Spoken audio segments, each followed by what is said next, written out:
This is your format, all the way from your title down to your problem. You're going through your solution, business model, etc., competition, operational timeline, all the way to your close. This is the best format out there.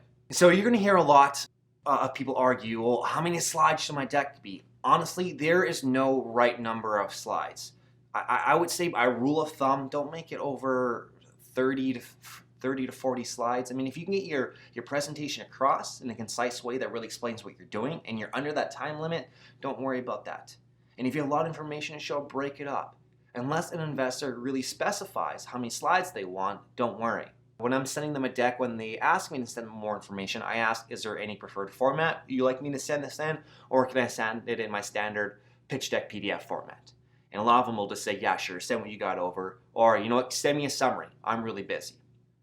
It really depends. Just the one thing you need to make sure you do is that when you do send your deck out, make sure it's in PDF format. A lot of these investors open it up on their phone and they swipe and they scroll through quite quickly.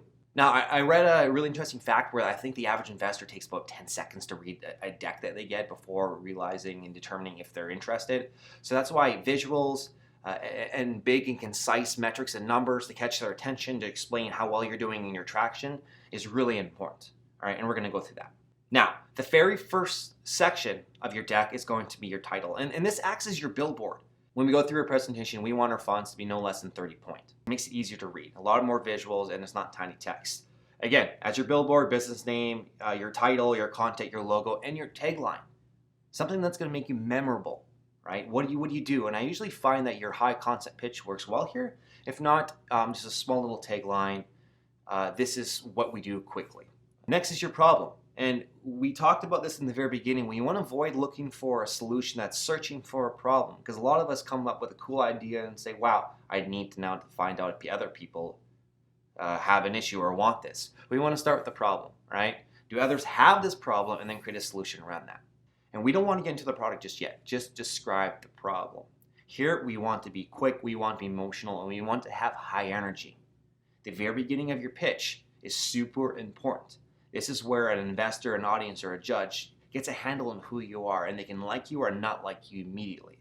So we want to tell a story here. We want to hook them in a certain way. We want to get energetic and, like I mentioned, be engaging, right? We want to catch their attention because we want them to find out more. We start up high in the story, start talking about our company, and when it dips again, we throw them a cool little curveball and more interesting information. So next here we have our solution, and we want to describe how we alleviate the pain in this point here. We want to do it by stating your offering, but again, make it quick and dirty. We're not going into the technical aspects of your solution yet. We have the problem, and then we're talking about how you are solving it. We want to talk about your offering. We want to make sure your audience understands what you sell and your value proposition here. The best advice I've ever gotten by an investor here, he told me, is that make sure you pitch your company like you're pitching to a 6-year-old. Make it very simple, eliminate the jargon, and so that anyone can understand. A lot of times an investor may get turned off if they feel like you're smarter than them, egos come to play, or if people just don't understand what you're working on and they're confused, they're going to stop paying attention, even though it might be a really great idea with phenomenal traction. So again, make it super simple, don't go very technical, and pitch like you're pitching to a 6-year-old. Trust me on this. Now we jump into our business model, and this is a really great slide and usually sets up everything else for the rest of the presentation here. We want to show how do you make money, who pays you, what are your channels of distribution, your gross margins, your revenue model, do you have any partnerships? Ideally, you want to drop names of companies who are using your product or service. This is where you start to highlight a bit of your traction and how these traction points have generated new income, user growth, app downloads, website visits. There are a lot of different formats of traction we'll go into a bit, but we want to highlight them here by also talking about how we're making money. If you have multiple revenue streams, then mention them here. If you have a lot of revenue streams, only mention the top 3 to 5 that generate you the most money. So it's the 80-20 principle here that we're going to focus on usually 80% of the things that generate us the most amount of money. And then usually in our appendices is where we want to put the different revenue generation opportunities that we have that are currently working, just because we don't want to overwhelm the people watching our presentation. Now next is our underlying magic, and this is where we get more technical. This is where we describe our technology. What's the secret sauce behind your product or service? And we want to aim for less but with more diagrams. So less text, more diagrams, screenshots, shots of your application, your software, photos of your hardware, whatever it is here. We want to show exactly what makes you unique and what you've accomplished so far.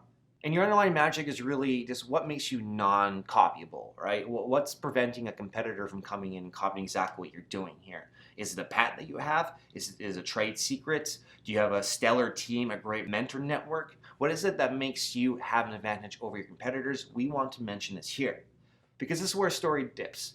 We got a great problem, we found a solution to that, we've got our product, and this is our business model, and now it's like, okay, well, do these guys really have something? Yeah, we do. This is why we're better than our competition. This is our first swing, and this is where we talk about our underlying magic. And then we really peak it up by talking about our validation. It's like, all right, this team has a competitive advantage, but is there really product market fit? Yeah, here's our validation. This is what we've done today. This is where we want to highlight our sales, our user growth, our awards, key milestones, articles that we're mentioning, letters of intent, purchase orders. Validation can come in many formats that's not just sales. How many app downloads do you have? What's your conversion rate in your site? Are you accepted to any accelerators, any business incubators? Have you closed around? Are you revenue positive? What's your run rate? What's your burn rate? If you have some impressive metrics in here, show them and talk about them because again, this is the working machine investors want to see. Can you prove here that, hey, we found a way that if we put in $1, we'll pump up $3, okay? But now we need more money to make this happen. That's the point of this pitch. And this is where you show that you're not another crazy person with an idea, that you've come up with something that's making money, and this is proof that you've done that. And now we want to go into marketing and sales.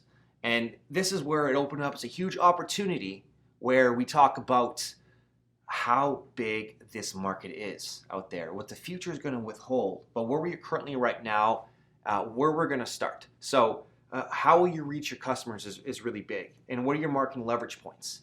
So we want to talk about a go-to-market strategy. And even before we do that, we should really state, though, what's our total addressable market and serviceable addressable market. Our total addressable market is your TAM, and that is how big is the market opportunity. If you were to get every single customer out there, and that's usually worldwide, and that would sometimes be in the billions for dollars.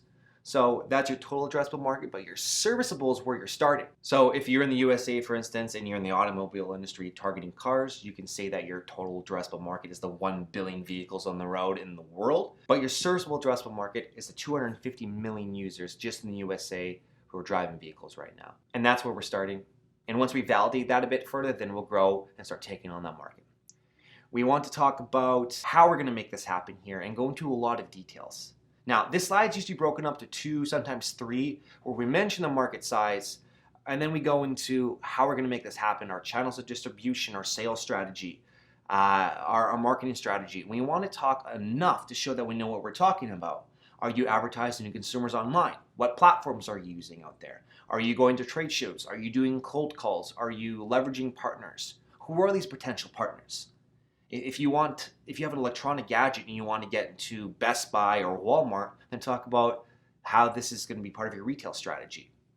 Now, the key metrics, as I mentioned a few of these beforehand, this is something you need to absolutely include in your presentation and what investors want to see. And if they don't, they're going to grill you on that.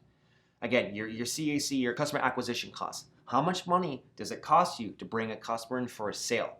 If you're selling an e-commerce store, this is probably usually your ad cost total of bringing that user in. Your lifetime value is how much is that customer worth over how many years? So if you sell one product right now, are you going to sell them again down the line? And how long does that customer stay with you, right? So we got to determine the length of those years or months and as well as the value behind that.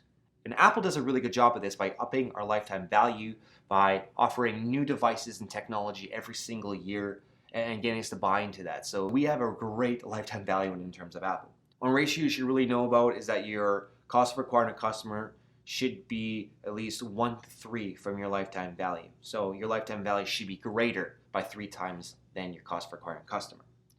And our growth rate formula, what's really good and what we want to show is that at least a minimum of 5% a week is really good and it's exactly what we want to do.